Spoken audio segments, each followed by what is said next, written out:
citizen. News Nagpur citizen में शुरुआत करेंगे। हम इस वक्त कामठी शहर में मौजूद हैं। कामठी शहर में अभी हमारे साथ बहुत अच्छी शख्सियत है और जो वाल्मीकि समाज के अध्यक्ष है और जो साफ सुथरी सभी के अच्छी है।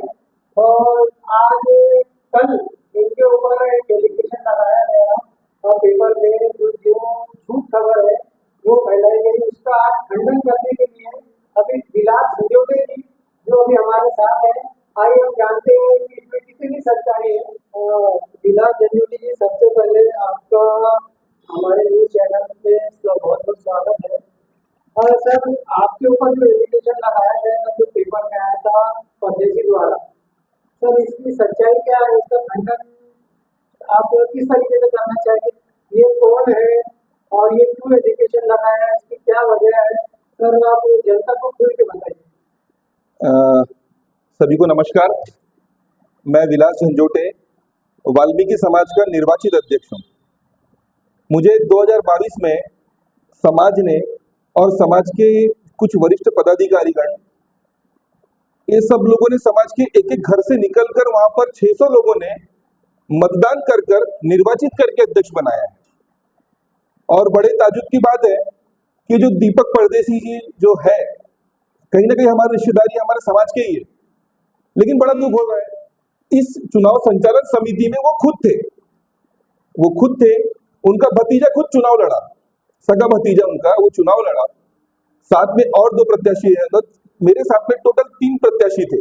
एक मैं खुद विलास झंझोटे, दूसरे एक बबलू महरोलिया, तीसरे एक रोशन उज्जैनवार और चौथे एक राजू परदेसी उर्फ राजेश जी परदेसी।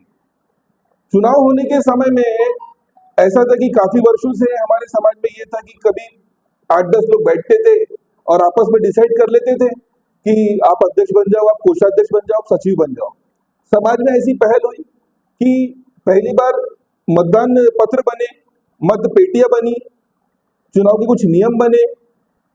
उस समय में दीपक परदेसी खुद मेरे पास आए अपने भतीजे के खिलाफ कि राजू परदेसी मेरा भतीजा जरूर है, वो जो पूर्व अध्यक्ष थे। जो लड़ाई आज जारी है दस्तावेजों के लिए, मैंने स्पष्टीकरण उसी समाचार पत्र में दिए भी हूँ। तो दस्तावेज उन्होंने भी लड़ाई करी है, राजी हाड़ोती और सभी समाज के लोग दीपक परदेसी से त्रस्त थे क्योंकि वो दस्तावेज किसी को सौंपते ही नहीं थे। और दस्तावेज नहीं सौंपने के वजह से समाज ने चुनाव का एक रास्ता अपनाया। चुनाव में महिलाओं ने भी और 18 वर्ष के ऊपर जितने भी आयु के लोग थे, नवयुवक जो थे, उन्होंने मतदान किया और मुझे अध्यक्ष बनाया। सर, ये आपका इलेक्शन जो हुआ था ये कौन सा सन में हुआ? ये हुआ था, उसकी तारीख के साथ मुझे अच्छे से याद है क्योंकि वो मेरे लिए बहुत बड़ा खुशी का पल था। 11/9/2022 के दिन इलेक्शन हुआ था, मतदान हुआ था। सामाजिक रीति मत पेटी बनी, मतदान पत्र बने, सबकी सहमति हुई, प्रचार हुआ और सामाजिक नागरिकगण ने मुझे अध्यक्ष निर्वाचित किया। सर, ये इसकी क्या वजह है कि कभी पलटवार किए लोगों ने? ऐसा आपने कौन सी उनको चोटी दे दी है जिसकी वजह से पूरे के पूरे इन लोगों में हलचल मच गई? बहुत अच्छा सवाल है आपका। दीपक परदेसी जी चुनाव में मेरी मदद की है, राज हाड़ोती जी ने चुनाव में मेरी मदद की है, सभी लोगों ने, समाज के लोगों ने मुझे समर्थन दिया और उसका फल है कि मैं आज अध्यक्ष घोषित हुआ हूँ, निर्वाचित हुआ हूँ। आप बोल सकते हैं कि विलास झंझोटे अध्यक्ष है। सबसे ज्यादा खुशी दीपक भाई परदेसी को हुई थी और उस जश्न में जब बाजा बज रहा था तो उसमें वो नाचे भी, मेरा स्वागत भी किए। राजबाबू हाड़ोती जी ने भी मेरा स्वागत किए, सभी सामाजिक, किशोर बाबू उज्जैनवार, चमन जी धामती, रमेश जी महरोलिया, पूर्व अध्यक्ष, वो भी सभी ने मेरा स्वागत भी किया। उसके पश्चात 18 सितंबर 2022 को मुझे पदभार दिया गया। मैंने पद ग्रहण किया, शपथ ग्रहण हुआ मेरा। उस समय तक तो सब कुछ ठीक था। तो चुनाव जिस कारण से हुआ था, जो समाज के अध्यक्ष को जो नई जिम्मेदारी दी गई थी, तो उस पर किसी एक सामाजिक बंधु ने कहा कि भाई अब आप आए हो तो कुछ बदलाव करिए। और बदलाव ऐसा था कि दस्तावेज जो हमारे पुराने थे वो उसे नूतनीकरण करना था, लीज समाप्त हो गई थी, उसे नूतनीकरण करना था। तब इसी दीपक भाई परदेसी ने ये कहा था कि आज तक मुझे कोई ऐसा अध्यक्ष मिला नहीं है, लेकिन आज बोले विलास झंझोटे जी अध्यक्ष बने हैं तो इन्हें मैं सारे दस्तावेज सौंप दूंगा। लेकिन वो जयंती के पश्चात तो 2022 में अक्टूबर माह में जयंती हुई। उसके पश्चात मैंने दीपक भाई परदेसी संपर्क किया, दीपक भैया आप दस्तावेज कब दे रहे हैं?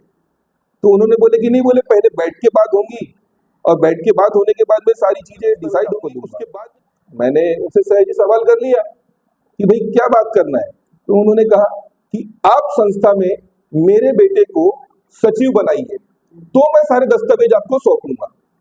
अब आप बताइए कि समाज ने निर्वाचित करके अध्यक्ष मुझे बनाया है, मैं किसी एक व्यक्ति को बंद कमरे में उसके कहने पर उसके बेटे को सचिव कैसे बना सकता हूँ? क्या कारण था इसके पीछे? इसके पीछे में कारण यह था कि वो इस भ्रम में है कि ये जो मंदिर है ये उनका पुश्तैनी मंदिर है।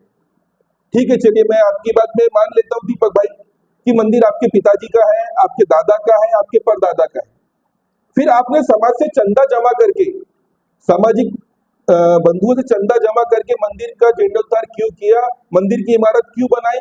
और इतने वर्षों से आप जयंती में, महर्षि वाल्मीकि जी की जयंती में, रामायण रचयिता महर्षि वाल्मीकि जी की जयंती में आपने चंदा लेकर जयंती क्यों मनाई? आपके पिताजी का मंदिर है, आपके दादाजी का मंदिर है, तो आपने फिर अपने निधि से करना चाहिए था, पर्सनल मंदिर है तो अपनी निधि से करना चाहिए था। मैंने उनकी बात की कि भैया मैं ये जो फैसला है समाज की सभा लूंगा, समाज की सभा में अगर सभी को मंजूर होगा कि इनको सचिव बनाया जाए तो मैं बना दूंगा। तो क्या समाज में जो धोखाधड़ी करेंगे जैसा ऐसा कुछ कर रहे थे? हाँ, 1982 में सभी सामाजिक बंधुओं ने मिलकर एक संस्था का रजिस्ट्रेशन किया था, वाल्मीकि समाज सेवा मंडल। उस समय में दौलतदास परदेसी भी उस समिति में थे, दीपक परदेसी के पिताजी। तो ऐसा कहीं पर हुआ कि भैया एक व्यवस्थापक है जो मंदिर में सब व्यवस्था देखते हैं, पूजा पाठ करने में ध्यान मतलब रहते हैं, तो उन्हें जिम्मेदारी दी कि व्यवस्थापक रहे। तो कहीं ना कहीं इन्होंने दस्तावेज के साथ में छेड़छाड़ किए बोलिए, या फिर भगवान जाने वो कहां से इन्होंने दस्तावेज ला लिए। आखिर पत्रिका में लिखा है साफ शब्दों में, शूर क्षत्रिय शूरभंगी वाल्मीकि सत्संग समाज तरफे वडिलोपार्जित व्यवस्थापक दौलतदास बाबूलाल परदेसी। अब व्यवस्थापक, आप बताइए मुझे कि मैं सभी से, जिन तक मेरी आवाज जा रही है, मैं सभी से एक सवाल करना चाहूंगा कि व्यवस्थापक हो सकते हैं क्या? व्यवस्थापक का आप सभी लोग जानते हैं, व्यवस्था करने वाले, देखरेख करने वाले, इंतजाम करने वाले तो मालिक हो सकते हैं क्या? मैं दूसरे शब्दों में नहीं कह सकता हूँ, बुरा लगेगा उनको कि वो क्या थे, मालिक थे या क्या थे, आप समझ सकते हैं। तो चलते रहे और उनकी सब चीज चलती रही। उसके पश्चात उन्होंने एक जो मतलब लड़ाई मुझसे व्यक्तिगत ले ली कि मैंने उनकी बात को माना नहीं, उनके बेटे को सचिव बनाया नहीं। और 25 दिसंबर 2022 के दिन सामाजिक सभा ली गई थी, जिसमें मैंने जयंती का जो हिसाब किताब था वो सब समाज के समक्ष रखा था। बड़ी धूमधाम से जयंती मनाई गई थी। तो ये सारी चीजें उनको शायद अच्छी नहीं लगी, उस वजह से इन्होंने काफी सारी मतलब दिक्कतें मेरे लिए खड़ी करी। समय समय पर पर्चे बांटे, पर्चे बांटने से लेकिन सच्चाई छुप नहीं सकती है, क्योंकि समाज एक तरफ है, विलास झंझोटे वर्सेस दीपक परदेसी बिल्कुल नहीं है। दीपक परदेसी मेरे कहीं ना कहीं भाई है, कहीं ना कहीं मेरे रिश्तेदार है। मेरी जो भी लड़ाई है मेरी व्यक्तिगत नहीं है, समाज वर्सेस दीपक परदेसी है।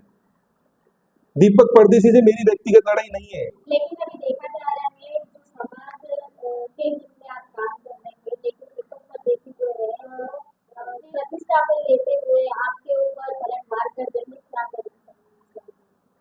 अब आरोप लगाना लोगों का काम है, और मैं तो, आप मेरी छवि के बारे में जान सकते हैं, मैं जिनसे जुड़ा हुआ हूँ काफी अच्छे सारे लोगों से, मैं नहीं बोलता कि मैंने अच्छे काम किया, मैंने कुछ तो भी काम किया, लेकिन मंदिर को बनाया, मंदिर में जीर्णोद्धार के लिए कोशिश किया।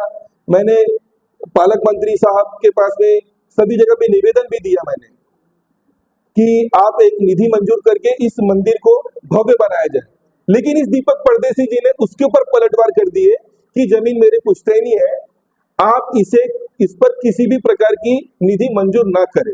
अब 2.5 करोड़ की निधि अगर समाज को मिलती है तो 2.5 करोड़ की निधि मिलने के बाद में मंदिर कितना भव्य बनेगा, आप सोचिए। सर एक बात और है कि अगर नगर परिषद में सबसे ज्यादा मायने आपका समाज रखता है, बिल्कुल आज वो उनकी वजह से नगर परिषद का जो नाम है चलता है, बिल्कुल क्योंकि आप जो काम करते हो वो वाकई में सराहनीय काम है।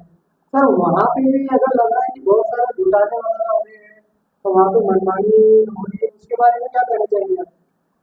मनमानी घोटाले पर तो मैं नहीं जाऊंगा, लेकिन जहां मेरे समाज की बात आ रही है, समाज की आवाज उठाने से बिल्कुल डरूंगा नहीं। होता क्या है कि इस लड़ाई में जो समाज वर्सेस दीपक परदेसी है, तो कहीं ना कहीं वो मेरे समाज के जो बंधु है वो शिकार हो रहे हैं। वो कैसे होते हैं मैं बताता हूँ आपको। जमदार इन्हीं का ही पेमेंट निकालने के लिए बैठी हुई इनकी धर्मपत्नी। तो होता यह है कि सफाई कर्मचारी 30 दिन में से जो छुट्टियां छोड़कर जो ड्यूटियां करते हैं, तो उनकी हाजिरी भरने के लिए उनसे पैसे की डिमांड की जाती है, और जो पैसे नहीं देता है उनके घर तक ये लोग पहुंच जाते हैं और उनकी हाजिरी नहीं भरते हैं। हाजिरी नहीं भरेंगे तो उनकी पगार कम निकलेगी। अब पगार नहीं कम निकलेगी और पहले ही नगर परिषद में जो इनकी जो वेतन होता है, वेतन वैसे ही लेट लतीफ हो रहा है, 2-2 3-3 महीने लेट होती है पगार। तो उस वजह से क्या हो रहा है कि हमारा जो समाज है, वाल्मीकि समाज, सुदर्शन समाज, जितने भी सफाई कर्मचारी है, कहीं ना कहीं शोषित हो रहे हैं। क्योंकि होता यह है कि पगार लेट होगी, वेतन अगर लेट होगा इनका, तो इनकी ईएमआई बाउंस हो जाएगी। तो ईएमआई बाउंस होंगी तो इनका सिबिल वैसे खराब होगा, इनको लोन, उसके बाद हाल हाल फिलहाल में एक रिकॉर्डिंग सामने में आई है, एक महिला जो है वो त्रस्त होकर कुछ बातें बता रही है, तो क्या कहना चाहिए उस बारे में? उस महिला से मैं हिम्मत की दाद दूंगा कि उस महिला ने पहली बार शिकायत की। काफी सारी शिकायतें मेरे पास आई। मैंने उनको कहा कि आप ये शिकायत लिखित में दीजिए, आपके पति के साथ में, आपके बच्चों के साथ में आप आइए, शिकायत दीजिए। जब उस महिला ने घर में बोली, ये विषय रखी कि ऐसे ऐसे प्रताड़ित किया जा रहा है मुझे ड्यूटी पर, तो उनके जो हस्बैंड है, पति जो है, उन्होंने उस कार्य को वहीं पर रोक दिया। महिला की आवाज देखिए, अब घर में ही दबाई जा रही है और उसके सारे सबूत मेरे पास में है कि उसकी आवाज दबाई गई। अब उसके ऊपर भी दबाव बनाया गया। एक रिकॉर्डिंग जो आज वायरल हुई है उस पर भी, मुझ पर भी दबाव बनाया गया कहीं तो भी कि रिकॉर्डिंग को डिलीट मारो। धमकियां भी आई है, लिटरली बता रहा हूँ, धमकियां भी आई है। मैं नाम किसी के लूंगा नहीं, और प्लीज आप लोग नाम पूछिएगा नहीं, क्योंकि मैं नाम बताऊंगा नहीं। सर ऐसा ही एक हरासमेंट का अभी एक सफाई मजदूर के सामने एक वाक्य आया था, जी जो आत्महत्या के अंतर्गत हुआ था। जी सफाई कर्मचारी ने हरासमेंट से अपनी आत्महत्या कर ली। तो ऐसे जो हरासमेंट करने वाले लोगों के ऊपर कड़ी कार्रवाई नहीं होनी चाहिए सर? बिल्कुल होनी चाहिए। इसमें कहीं ना कहीं जो है कर्मचारी से लेकर अधिकारी, उच्च अधिकारी सभी शामिल है। उस सफाई कर्मचारी ने जो आत्महत्या की है उसका कारण यही था, उसे छुट्टी चाहिए थी शायद, और छुट्टी उसकी सैंक्शन नहीं की गई, और अधिकारियों द्वारा उसे दबाव डाला जा रहा था कि भाई तुमको ड्यूटी करना पड़ेगा। अब ठीक है कि 4 सफाई कर्मचारी अगर हैं और 4 में से अगर 3 नहीं आ रहे, तो एक ही को क्यों टारगेट किया जा रहा है, बाकी 3 को क्यों नहीं किया जा रहा है? क्योंकि 3 जो है वो अपनी हाजिरी भरने के लिए पैसे दे रहे हैं, लेकिन सफाई का तो काम कराना है। अब सफाई का काम कौन करेगा जब 3 लोग आ ही नहीं रहे? तो एक अकेला व्यक्ति सफाई का काम करेगा, बाकी 3 घर में बैठ के मजे से अपनी पगार लेंगे। और एक आदमी जिसने हाल ही में भी आत्महत्या की है, मैं दुख जताता हूं उस चीज को, उस विषय को लेकर कि मेरे समाज के एक व्यक्ति ने आत्महत्या की प्रताड़ित होकर। मैं नहीं चाहता कि नगर परिषद कामठी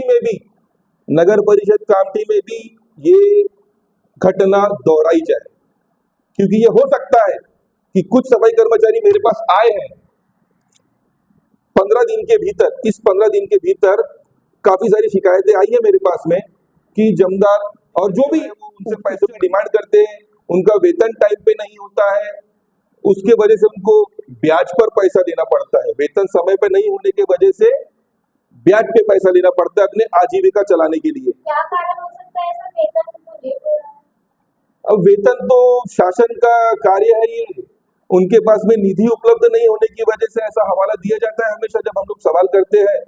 जब भी कभी मुख्य अधिकारी से चर्चा करते हैं तो वो लोग उनको बताते हैं, हमको बताते हैं कि निधि आएंगी तो पगार होगी, लेकिन आपके द्वारा अगर निधि का डिमांड ही नहीं किया जाएगा समय पर तो कैसे निधि आएगी? आप देखिए कि जीर्णोद्धार हो रहा है तो निधि तो आ रही है, तो सफाई कर्मचारी को क्यों प्रताड़ित किया जा रहा है? सफाई कर्मचारियों के लिए निधि क्यों नहीं है? बाकी सब काम के लिए आपके पास में निधि है, निधि उपलब्ध है, और सफाई कर्मचारियों को जो आपकी जो जनता की सेवा कर रही है, सबके स्वास्थ्य के लिए सेवा कर रही है, जो कर्मचारी काम नहीं कर रहे उनके ऊपर आप एक्शन लीजिए, उसके लिए हम कभी आपको रोकेंगे नहीं, लेकिन पगार उनकी समय पे दी जाए, बस ये निवेदन है हाथ जोड़कर। आखिरी सवाल आपसे है, आप अपने समाज को कैसे देना चाहेंगे सर हमारे चैनल के माध्यम से? बिल्कुल, आपके चैनल के माध्यम से मैं एक ही संदेश देना चाहूंगा, डरेंगे आप लोग कि जब तब तक आप लोगों का शोषण होते रहेगा, आपकी पगार समय पर नहीं होगी, आपको ब्याज पर पैसा उठाना पड़ेगा, आपका आर्थिक शोषण होता रहेगा और बेरोजगारी और बढ़ती रहेगी। क्यों? कि आप लोगों ने एक चीज की है कि भैया 5,000 6,000 में लोग सफाई कर्मचारी काम करते हैं। अगर आप लोगों ने एक साथ आवाज उठाए तो जितने भी समाज के बच्चे लोग आज जो नवयुवक जो बेरोजगार घूम रहे हैं, जैसे नागपुर महानगर पालिका में एवजदारों की भर्ती की जाती है, वैसे कामठी नगर परिषद में भी ठेका पद्धति पे सफाई कर्मचारियों की भर्ती ना करते हुए एवजदारों की भर्ती की जाए। अगर आप लोग अगर साथ दे तो आप लोग की भी आर्थिक स्थिति सुधर सकती है और आपको किसी को ब्याज नहीं देना पड़ेगा। आपका सिबिल स्कोर जो आपके वेतन समय पे नहीं होने की वजह से आपका सिबिल स्कोर जो डाउन हो रहा है, उसके वजह से आपको लोन भी नहीं मिलेगा।